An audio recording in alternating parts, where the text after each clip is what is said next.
Europe, 1943. Every dawn brought the same ritual of terror. American bombers, B, 17 flying fortresses, and B, 24 liberators, lined up on English runways, engines roaring to life. Inside each aircraft sat 10 young men, farm boys, college dropouts, factory workers. Most hadn't celebrated their 20th birthday yet. They strapped themselves into heavy flight suits, protection against the brutal cold at 5 miles up. Lucky Charms went into pockets. Photographs of sweethearts. Prayers whispered under breath. Everyone knew the mathematics of survival. The numbers weren't good. Before sunrise, briefing rooms packed tight. Maps revealed today's target. Another factory buried deep in German territory. Another oil facility. Another rail junction. Intelligence officers laid out the threats. Fighter squadrons waiting for them. Anti-aircraft batteries zeroed in on their flight path. Projected casualties. Crews listened in silence, knuckles white around coffee mugs. Daily, hundreds of these massive bombers thundered toward industrial Germany. Daily, dozens never returned. The survivors told identical stories of horror. German fighters, Messerschmitt 109s and Focke-Wulf 190s, descended like predators. Attack runs came in relentless waves. Head-on passes aimed straight at the cockpit. Side attacks. Tail attacks. Gunners fired back frantically, .50 caliber machine guns thundering. But German pilots were veterans. Experienced. Fearless. They pressed attacks close enough to see faces through canopy glass. Some fired rockets into tight formations. Others targeted engines, specifically, knowing a single concentrated burst could ignite a bomber like a match. Then came the flak. Anti-aircraft shells burst in precise black clouds, timed perfectly to altitude and speed. German gunners had practiced their deadly craft for years. They understood bomber speeds, operational altitudes, how to lead moving targets. Shells detonated at exact heights, spraying shrapnel in killing patterns. Bombers, flying straight and level during bomb runs, were sitting ducks. Crews heard shrapnel impact their fuselage. Ping, ping, ping, like hail on tin. Sometimes fragments tore through aluminum skin, missing heads by inches. Sometimes they didn't miss. The sky itself was weaponized against them. Each bomber crew numbered 10 souls. Pilot and co-pilot wrestled heavy controls through flak bursts and fighter passes. A navigator hunched over charts, calculating routes home. The bombardier lay prone in the nose during the most dangerous minutes. The bomb run itself. Flight engineer doubled as top turret gunner. Radio operator served as waist gunner when needed. The ball turret gunner curled impossibly small beneath the fuselage, spinning to track fighters attacking from below. 2 waist gunners fired through open windows at -40 degrees.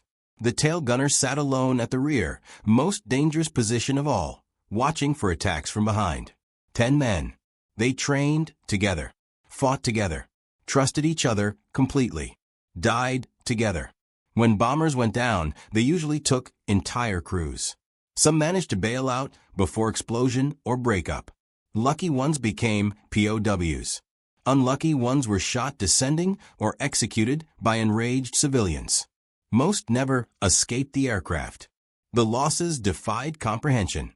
October 1943 alone, Black Week, saw the 8th Air Force lose 148 bombers in 7 days.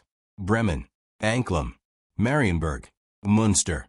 Finally, October 14th, the second Schweinfurt raid. Black Thursday. That single day, 60 B-17 shot down. 17 more damaged beyond repair. 600 men lost. One mission. Schweinfurt became infamous. Bombers penetrated deep into Germany without escort.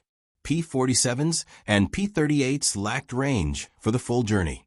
The bombers flew alone. German fighters knew it. They attacked for hours in continuous waves. For the entire week, 148 bombers destroyed, nearly 13% of attacking forces.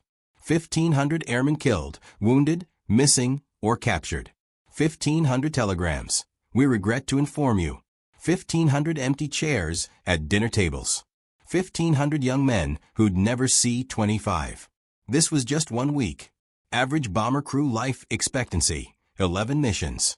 Required missions for tour completion, 25. 25 missions to go home. 25 to see family again. Do the mathematics. With 11 mission life expectancy and 25 mission requirement, only 1 in 4 crews would statistically survive. Fly enough missions, you'd probably die. Some beat the odds through skill or luck. Many didn't. The barracks told the story better than statistics. Every morning, crews walked to the flight line. Every afternoon, some didn't return. Their bunks sat empty that night. By next morning, new crews had moved in. Fresh faces who didn't yet understand what the veterans knew. Most wouldn't finish 25 missions. Personal effects were packed quickly. Watches, letters, photographs. One pilot's lucky teddy bear. All boxed and shipped to families, still hoping, still praying, not yet knowing their son was gone. Names added constantly to the growing casualty lists. The lists lengthened weekly. Military leadership recognized the urgency. Bombers were being destroyed faster than factories could replace them. Production lines ran maximum capacity. New B-17s rolled out hourly. Still couldn't keep pace with losses. Something had to change. The solution seemed obvious: add armor. But it wasn't simple. Weight was as much an enemy as bullets. Every single pound mattered on these aircraft. They were already pushing 1940s technology to its limits. Each Wright Cyclone engine on a B-17 produced 1,200 horsepower. Impressive, but finite. Every pound of armor meant 1 less pound of bombs for the target, or fuel to get home, or ammunition for defensive guns. Engineers ran endless calculations. Add too much weight, bombers couldn't reach operational altitude. They'd be easy prey for fighters. Add too much weight, insufficient fuel to reach Germany and return. Crews would ditch in the Channel or crash land in occupied France. Add too much armor in wrong places. Planes might not take off with full bomb loads. Engines would strain. Wings wouldn't generate enough lift. Aircraft would consume entire runways without getting airborne. But too little armor meant the current nightmare continued. More young men dying daily. More bombers spiraling down in flames, leaving dark smoke trails across European skies. More missions failing as formations got torn apart by German defenses that were improving, not deteriorating. Balance was critical. Somewhere existed a sweet spot, optimal armor amount and placement that would save lives without crippling bomber effectiveness. Someone had to determine where to place the limited armor they could carry. It seemed straightforward.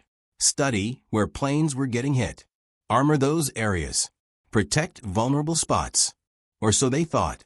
The military had top engineers working this problem. Combat veterans who'd flown the missions. Designers who knew every rivet in these aircraft.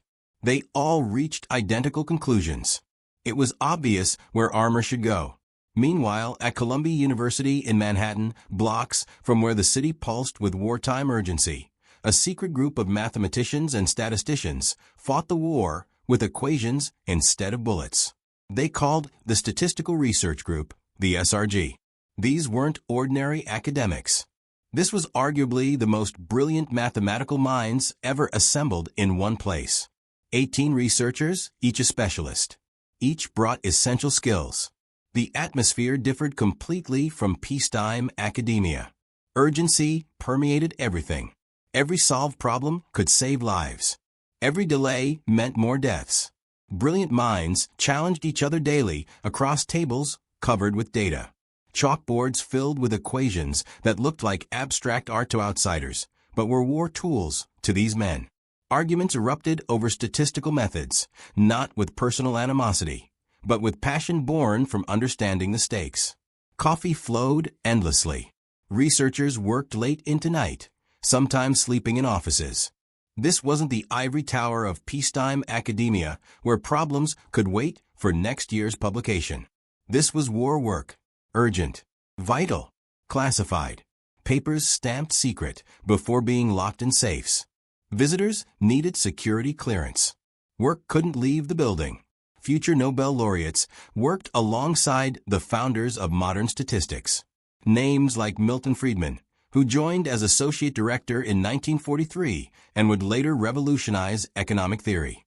Harold Hotelling, one of 3 charter members who helped establish the group, already legendary in mathematical statistics. W. Allen Wallace, who directed daily research operations and kept work focused on practical military problems. Working alongside these luminaries was a quiet refugee from Austria who'd escaped the Nazis by the narrowest margins. A man who thought differently, who saw patterns others missed, who asked questions others never considered. His name was Abraham Wald. The SRG was part of the Applied Mathematics Panel, supported by the National Defense Research Committee. America was throwing everything at winning this war, including its intellectual firepower. The SRG worked on hundreds of problems across all military branches. Optimal pursuit curves for torpedoes, quality control for rocket fuel, sequential testing for ammunition. The work was diverse, technical, critically important. One of the most urgent problems, bomber armor placement. Born October 31, 1902, in Kolozsvár, Transylvania, then part of the Kingdom of Hungary, Abraham Wald grew up in a multicultural world. The city, now Cluj in Romania, was a melting pot where Hungarians, Romanians, Germans, and Jews coexisted. Multiple languages filled the streets. Markets bustled with multilingual traders. A rich cultural environment. But Wald's family was defined by something deeper than language or culture. They were deeply religious Orthodox Jews who followed commandments strictly and lived by principles that set them apart. One of those commandments, keeping the Sabbath. From Friday evenings 4 stars to Saturday evenings 3 stars, no work was permitted. No writing, no traveling, no cooking. In the Orthodox interpretation, Wald's family followed. This included attending school. The Hungarian school system offered no flexibility. Classes ran 6 days weekly, including Saturdays. No exception for religious observance. No accommodation for Jewish students wanting to honor the Sabbath. The government saw no reason to adjust for religious minorities. Wald's parents faced an impossible choice: violate their religious principles and send their son to school on Saturday, compromising the beliefs that defined their family, or keep him home and educate him themselves, knowing homeschooling was risky and uncertain. They chose faith over convenience. Abraham Wald was homeschooled by parents and older siblings from early childhood through university readiness. This could have been disastrous. Homeschooling in the early 1900s, without modern resources, curricula, or support networks, was a tremendous gamble. Many homeschooled children fell far behind. Some never caught up. But Wald's parents weren't ordinary people. They didn't provide an ordinary education. His father and older siblings gave him rigorous, demanding education that would have challenged students in the best schools. Mathematics, where young Abraham showed immediate talent and fascination.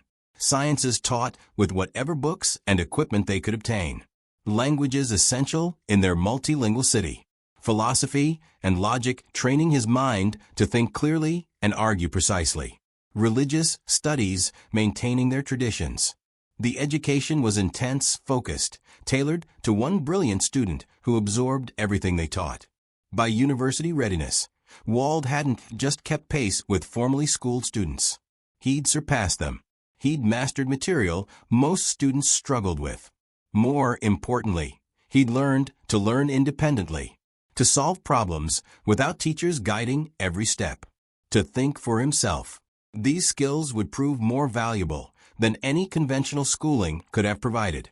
In 1923, aged 20, Wald enrolled at King Ferdinand I University in Cluj to study mathematics. The university recognized his preparation immediately. He excelled in every course. Graduated in 1928 with distinction. Then he made the decision that would shape his career. He moved to Vienna, the intellectual capital of Central Europe, to pursue his doctorate. He studied at the University of Vienna under Karl Menger, himself a legendary mathematician pioneering new fields. Wald earned his doctorate in 1931 with a dissertation on geometry showing remarkable originality. He was 28, brilliant, creative, capable of seeing connections others missed.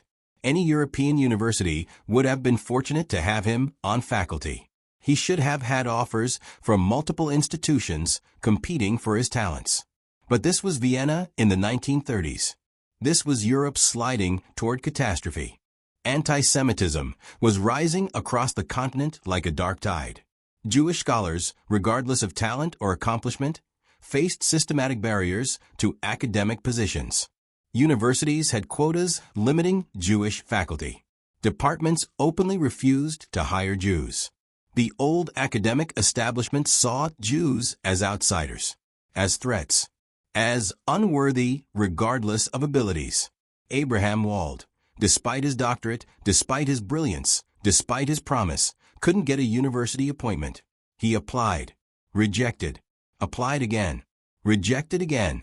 Not because his work was inadequate, because he was Jewish. Instead of teaching and researching at a university, he worked as a mathematics tutor to Carl Schlesinger, a wealthy banker. Steady work, reasonable pay, but a waste of extraordinary talent. Later, Oscar Morgenstern, director of the Austrian Institute for Business Cycle Research, recognized Wald's abilities and created an economics position for him. This wasn't charity. Morgenstern knew talent when he saw it. Wald began applying his mathematical skills to economic problems, bringing the same rigor and creativity to a new field that he'd brought to geometry. He was making contributions, publishing papers, building a reputation among economists. But he was still shut out of academia proper, still unable to get the university position his abilities deserved. Then came March 1938. The Anschluss, the annexation, the catastrophe Austrian Jews had feared but hoped might never come. Nazi Germany, emboldened by years of conquest and expansion, turned its attention to Austria. German troops crossed the border on the morning of March 12th. They met no resistance. Many Austrians welcomed them with cheers and Nazi salutes. The formal annexation law was signed March 13th. Austria ceased to exist as an independent nation. It became part of the German Reich. For Austria's Jews, this wasn't a political change. This was existential threat. The Nazis immediately implemented their racial laws with enthusiastic support from many Austrians. Jewish professionals were fired within days. Jewish businesses were confiscated or destroyed. Jewish people were beaten in the streets by mobs, while police stood by watching or participating. Synagogues were vandalized. The persecution that had taken years in Germany happened in Austria in weeks. Abraham Wald saw what was coming. He understood this wasn't temporary, that this would worsen, not improve, that staying meant death or imprisonment at best. That summer 1938, just months after the Anschluss, he fled Austria for America. He left behind almost everything: his home, his work, his professional network. Most devastating of all, he left behind his parents, his siblings, most of his extended family. They couldn't all get visas. They couldn't all escape. Someone had to stay behind. He promised to send for them when he could. He promised to get them out. He never saw most of them again. All but one of the 9 family members who remained in Austria would die in Auschwitz. His parents, his siblings, people he loved, people who had educated him and shaped him and believed in him, gone into the machinery of genocide. Abraham Wald, safe in America, would carry that survivor's guilt for the rest of his life. In 1938, Wald was invited by the Cowles Commission for Research in Economics, then located in Colorado Springs, Colorado. He briefly served as a research fellow there. By September 1938, he'd moved to Columbia University in New York as a Carnegie Corporation Fellow under Harold Hotelling. This was Wald's home for the rest of his career. He became an associate professor, then a full professor. He joined the faculty permanently. He was finally, after years of discrimination and displacement, where he belonged, teaching, researching, creating new mathematics. When World War II began, America mobilized not just its factories and armies, but its minds. The Statistical Research Group was established at Columbia University with charter members formally recognized July 1, 1942. It operated through 1945. 18 researchers worked there, supported by approximately 30 young women who handled computing work, mostly mathematics graduates from Hunter and Vassar colleges. The SRG tackled problems that could save lives. And one of the most urgent was the bomber problem. Allied bombers were being destroyed at an unsustainable rate. The military needed to know where to add armor. The question seemed simple. Where are the planes getting hit? Armor those spots. Engineers examined hundreds of bombers returning from missions over Europe. They met each bomber as it landed. Before crews could even debrief, technical crews swarmed over the aircraft with clipboards and cameras. They carefully documented every bullet hole, every piece of shrapnel damage, every torn piece of aluminum, every damaged system. They measured the holes, recorded locations precisely, photographed damage from multiple angles. Back at headquarters, they compiled this data into detailed diagrams. Silhouettes of B-17s and B-24s covered with dots representing damage. Each dot marked where a bullet or shrapnel fragment had struck. After examining hundreds of aircraft, patterns emerged clearly. The data was consistent across different bomb groups, different targets, different missions. The fuselage showed heavy damage. Holes everywhere. Some small from machine gun fire. Some large from cannon shells. The wings showed heavy damage, particularly areas near the fuselage. Control surfaces, ailerons, and elevators were often peppered with holes. Tail sections showed heavy damage. Both vertical stabilizer and horizontal stabilizers had taken beating after beating. But the engines? Relatively little damage.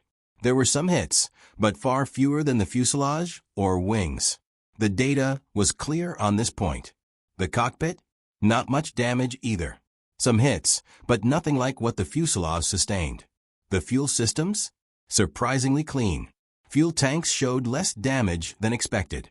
Engineers compiled their statistics, created bar charts and diagrams, calculated the percentage of returning aircraft with damage to each area. The fuselage, wings, and tail topped the charts. The engines, cockpit, and fuel systems were at the bottom. The conclusion seemed obvious. Completely, utterly obvious. Add armor to the parts taking the most hits. Reinforce the fuselage where the majority of damage occurred. Strengthen the wings that were getting torn up by fighters. Protect the tail section that showed consistent damage. These were the vulnerable areas. The data showed it clearly.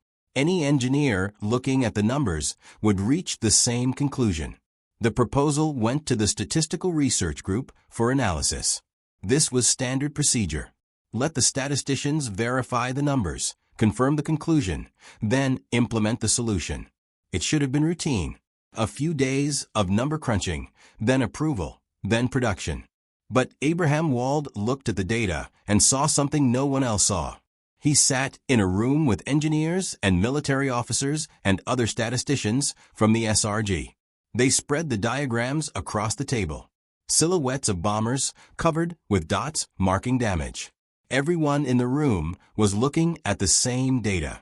Everyone was seeing the same patterns. Everyone except Wald. He looked at the diagrams for a long time, asked questions about how the data was collected, about which planes were being examined, about the methodology. And then he asked a question so simple yet so profound that it changed everything. A question that should have been obvious, but somehow had occurred to no one else. Where are the planes with engine damage? The question hung in the air. The other men in the room looked at each other. What did he mean? The data clearly showed that engines had less damage. That was right there in the numbers. Everyone could see it. But Wald pushed further. These diagrams show only the planes that came back. What about the planes that didn't come back? Where were they hit? Everyone else looked at the returning planes and saw damage patterns that showed vulnerability. Wald looked at the returning planes and saw selection bias. An enormous, glaring selection bias that everyone had missed. These were the survivors, the lucky ones, The planes that made it home despite being damaged. What about the planes that didn't make it home? Where were they hit? What killed them? The engineers were analyzing a biased sample without realizing it. They were only studying planes that survived combat and made it back to England. The planes that got shot down weren't available for study. Those planes were scattered across Europe, crashed in German fields, burning in French forests, sunk in the English Channel, blown apart at altitude. Their damage patterns couldn't be documented. Their crews couldn't report what hit them. Their data was missing, gone, lost. And that missing data was the most important data of all. Wald realized something crucial about how the data was collected. If returning planes showed heavy damage to the fuselage, wings, and tail, that meant something very specific. It meant these areas could absorb significant damage and still allow the plane to fly home. A bomber could take dozens of holes through the fuselage and keep flying. The crew might be terrified. There might be wounded men bleeding in the back. But the aircraft remained controllable. The engines kept running.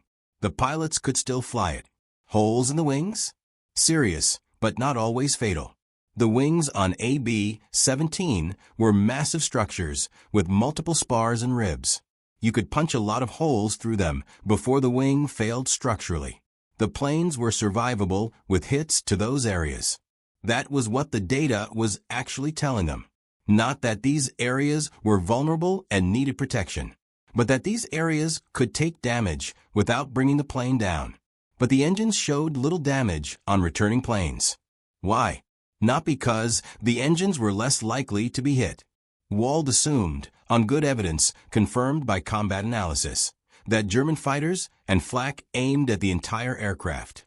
Hits in combat were distributed fairly randomly across the bomber. There was no reason to think engines were magically protected or harder to hit. They were big, obvious targets hanging off the wings.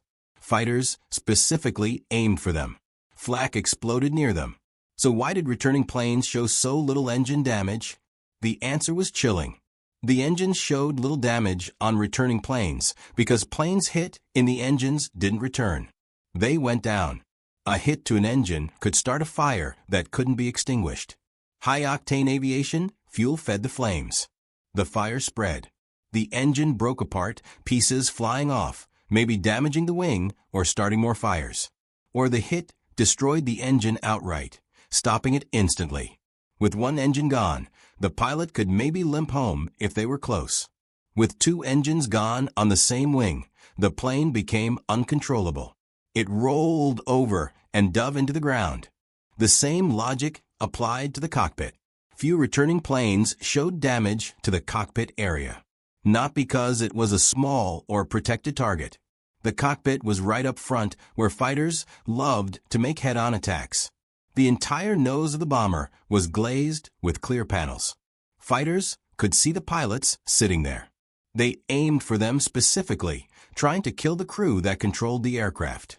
So why did returning planes show limited cockpit damage? Because when the cockpit took a direct hit, when bullets ripped through and killed the pilot and co-pilot or wounded them so badly they couldn't fly, the plane didn't come home. It crashed. The crew died. The fuel systems showed the same pattern. The fuel tanks held hundreds of gallons of high-octane aviation fuel. One tracer round, one incendiary shell, one piece of hot shrapnel hitting a fuel tank could turn the entire bomber into a flying torch. Crews called it cooking off. The plane would light up, flames spreading instantly through the fuel vapor. The crew had seconds to bail out if they were lucky. Most weren't lucky. So planes with severe fuel system damage didn't make it back to England. They burned over Germany or limped partway and crashed in the Channel. The absence of engine damage on surviving planes wasn't evidence that engines were safe. It was evidence that engine damage was fatal. The absence of cockpit damage on surviving planes wasn't evidence that cockpits were well protected. It was evidence that cockpit damage killed the crew and doomed the plane. The absence of fuel system damage on surviving planes wasn't evidence that fuel tanks were secure. It was evidence that damaged fuel systems led to catastrophic fires. Wald's analysis identified a profound statistical principle that would later become known as survivorship bias. When you study only survivors, you miss the most important information: the failures, the casualties, the ones who didn't make it. And those missing cases often have the most to teach you. They're absent from your sample not randomly, but for systematic reasons related to the very thing you're trying to understand. The implications were enormous, not just for bomber armor, but for how data should be analyzed in any field. Every time you collect data, you must ask yourself, what process determined which data points I can see? What selection mechanism created my sample? What am I unable to observe and why? The data you can collect is shaped by survival, by success, by whatever process filtered out the failures. And that filtering process contains crucial information. His conclusion was stark and counterintuitive. The data suggested that armor should not go on the parts with the most damage on returning planes. It should go on the parts with the least damage on returning planes: the engines, the cockpit, the fuel systems. The parts that, when hit, prevented planes from coming home at all. If a plane could survive hits to the fuselage and still fly home, the fuselage wasn't the critical vulnerability. But if planes hit in the engines never came home, then engines were the critical vulnerability. This was backwards from what everyone expected. It contradicted the obvious interpretation of the visible data. But Wald was right. The engineers had been about to make a catastrophic mistake. They were about to armor exactly the wrong parts of the aircraft. They would have added weight to areas that were already survivable, while leaving the truly vulnerable areas unprotected. Bombers would have been heavier, able to carry less fuel and bombs, and no safer than before. More crews would have died. All because no one had thought to ask about the missing data. Wald wrote 8 technical memoranda for the SRG analyzing damage distribution on aircraft. These weren't simple documents. They were severely technical, filled with equations and statistical proofs. He developed mathematical methods to estimate damage distribution for all aircraft, including the ones shot down, using only data from survivors. This required sophisticated statistical inference. He had to work backwards from biased data to infer what the complete, unbiased data would look like. His papers were classified during the war for security reasons. The enemy couldn't know how American operational research was improving bomber survivability. The documents remained classified for decades after the war ended. They were finally declassified in the late 1970s. In 1980, the Center for Naval Analyses published Wald's complete wartime memoranda. Researchers could finally examine the original work in detail. The SRG operated under a specific policy that shaped how Wald presented his findings. They were analysts, not military commanders. Their job was to analyze data and answer the questions they were asked. They didn't make explicit military recommendations about implementation. That was for military command to decide based on the analysis. So Wald's memoranda present the statistical analysis and show what the data implies. But they stop short of saying, you must do this specific thing. The implications were clear to anyone who read them. But the final decisions belonged to the military officers who understood aircraft design, production constraints, and operational requirements. The military used Wald's statistical methods through the rest of World War II. His approach to analyzing battle damage became standard procedure. The principle he established became embedded in military operational research for decades to come. Question your sample selection. Think about the missing data. Consider what you cannot see. Ask why certain data is available and other data is not. His work was used in the Korean War when new aircraft needed armor assessment. It was used in the Vietnam War when helicopter survivability became critical. It was used every time the military had to decide how to protect aircraft, vehicles, or personnel. The methods were taught at military academies and war colleges.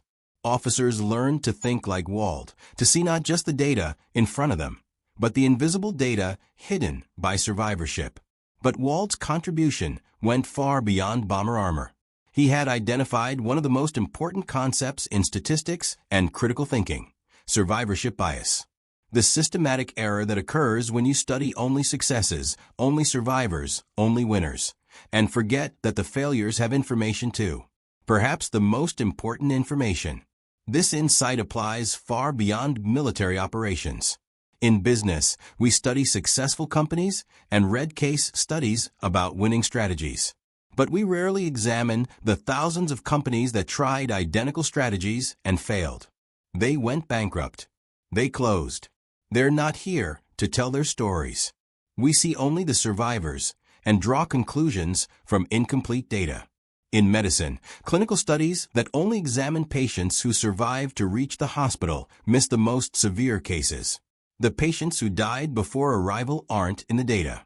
This leads to systematically underestimating how dangerous conditions are and reaching wrong conclusions about which treatments work best. Hospital-based studies see a biased sample, the survivors. Just like Wald's engineers studying returning bombers. In finance, mutual funds that close due to poor performance disappear from historical comparisons. When you evaluate average fund returns, you only see funds that survived. The failures aren't there anymore. This inflates performance statistics by an estimated 1 to 2% per year. Compounded over decades, this makes an enormous difference to retirement savings. Every success story hides untold failures. Every survivor represents many who didn't survive. Every data point you can see exists alongside countless data points you cannot see. Wald taught us a way of thinking that goes beyond bomber armor. He taught us to question our samples, to ask whether what we observe is representative or biased, to consider selection effects, to think about what process generated the data we have access to, and what that process might be hiding. In 1943, young men climbed into bombers every morning, not knowing if they'd see another sunset. The military looked at bullet holes and saw obvious solutions. They saw damaged fuselages and wings and tails. The data seemed clear. The conclusion appeared obvious. They were about to armor exactly the wrong parts of their aircraft. But Abraham Wald looked at the same data and saw something different. He saw the planes that weren't there. He saw the missing bullet holes. He saw the invisible truth hiding in plain sight. He asked the question no one else thought to ask. Where are the planes with engine damage? Why aren't they here? What does their absence tell us? It wasn't magic. It was disciplined thinking. It was rigorous mathematics applied with creativity and insight. It was the willingness to question assumptions everyone else took for granted. And because he looked beyond the obvious, because he questioned what everyone accepted, because he asked about what was missing instead of just analyzing what was present, his insight helped protect American airmen flying into danger. Not through advanced weapons, not through better tactics, but through clear thinking, through asking the right question. That is the legacy of Abraham Wald. Not just his mathematical brilliance, though that was extraordinary. Not just his contributions to statistics and operational research, though those were groundbreaking. His true legacy is teaching us to see what isn't there. Teaching us that the most important data is often the data we cannot collect. Teaching us that the most important lessons come from the failures that didn't survive to teach us. In a room full of brilliant minds, Abraham Wald was the one who asked the different question. He was the one who saw past the obvious. He was the mathematician who saw what everyone else missed. And in seeing it in that one crucial insight about missing data and survivorship bias, he changed how we think about evidence. He gave us a tool for avoiding systematic errors in reasoning. He taught us that sometimes the most important thing in the room is the thing that isn't there. The bullet holes were on the planes that came back. But the lesson, the profound and lasting lesson, was in the planes that didn't. In the missing data. In the invisible evidence. Abraham Wald taught us to look for the missing planes. To ask about what isn't there. To see the invisible. And that lesson continues to save lives more than 70 years later. Clinical studies that only examine patients who survived to reach the hospital miss the most severe cases. The patients who died before arrival aren't in the data. This leads to systematically underestimating how dangerous conditions are and reaching wrong conclusions about which treatments work best. Hospital-based studies see a biased sample, the survivors.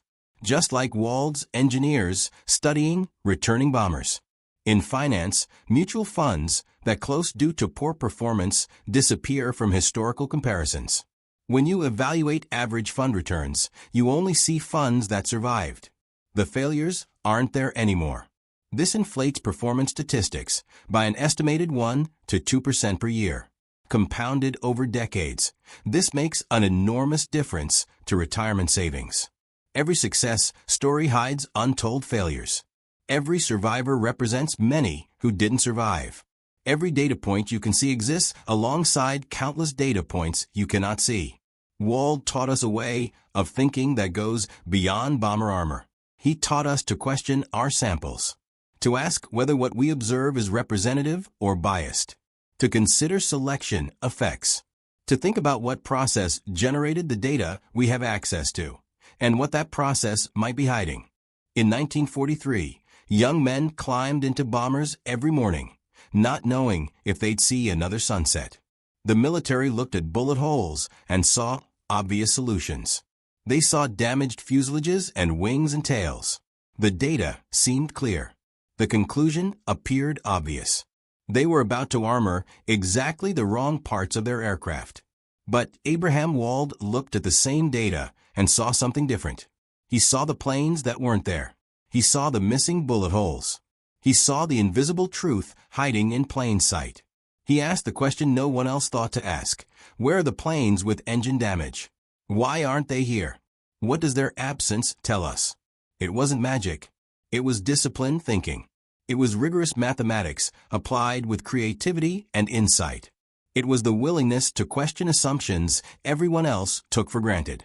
And because he looked beyond the obvious, because he questioned what everyone accepted, because he asked about what was missing instead of just analyzing what was present, his insight helped protect American airmen flying into danger. Not through advanced weapons, not through better tactics, but through clear thinking, through asking the right question. That is the legacy of Abraham Wald. Not just his mathematical brilliance, though that was extraordinary. Not just his contributions to statistics and operational research, though those were groundbreaking. His true legacy is teaching us to see what isn't there. Teaching us that the most important data is often the data we cannot collect. Teaching us that the most important lessons come from the failures that didn't survive to teach us. In a room full of brilliant minds, Abraham Wald was the one who asked the different question. He was the one who saw past the obvious. He was the mathematician who saw what everyone else missed. And in seeing it in that one crucial insight about missing data and survivorship bias, he changed how we think about evidence. He gave us a tool for avoiding systematic errors in reasoning. He taught us that sometimes the most important thing in the room is the thing that isn't there. The bullet holes were on the planes that came back. But the lesson, the profound and lasting lesson, was in the planes that didn't. In the missing data. In the invisible evidence. Abraham Wald taught us to look for the missing planes. To ask about what isn't there. To see the invisible. And that lesson continues to save lives more than 70 years later. Clinical studies can suffer from survivorship bias. If you only study patients who survive to reach the hospital, you miss the most severe cases, the ones who died before arrival. This leads to underestimating the deadliness of conditions and drawing wrong conclusions about which treatments work best. In finance, mutual funds that close due to poor performance disappear from historical comparisons. When you evaluate average mutual fund returns, you only see the funds that survived. The failures aren't in the data. This inflates performance statistics and misleads investors. Abraham Wald taught us to ask the uncomfortable question. What am I not seeing? What data is missing? What failures am I ignoring because they're not here to be counted? These questions require us to imagine what isn't there, to think about the invisible, to remember that absence of evidence is not evidence of absence. This requires double vision. You have to look at what's in front of you and simultaneously imagine what isn't there. You have to analyze the data you have while also analyzing the data you don't have. Most people can't do this naturally. Wald could. After the war, Wald continued his groundbreaking work at Columbia.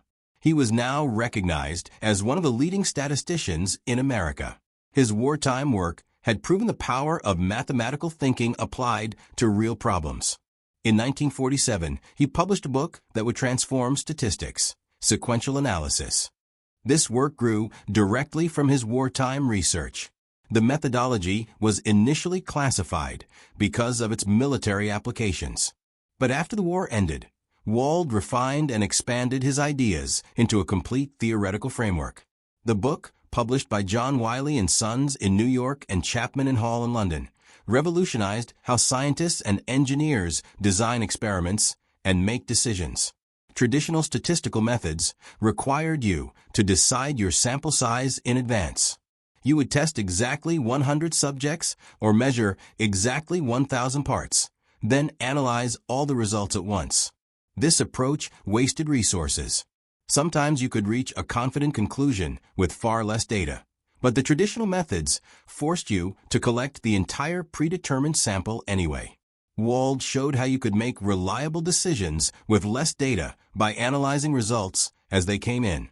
You could stop collecting data when you had enough evidence to make a decision with confidence. This saved time. It saved money. It saved materials. And in medical trials, it saved lives by allowing effective treatments to be identified faster and harmful treatments to be stopped sooner.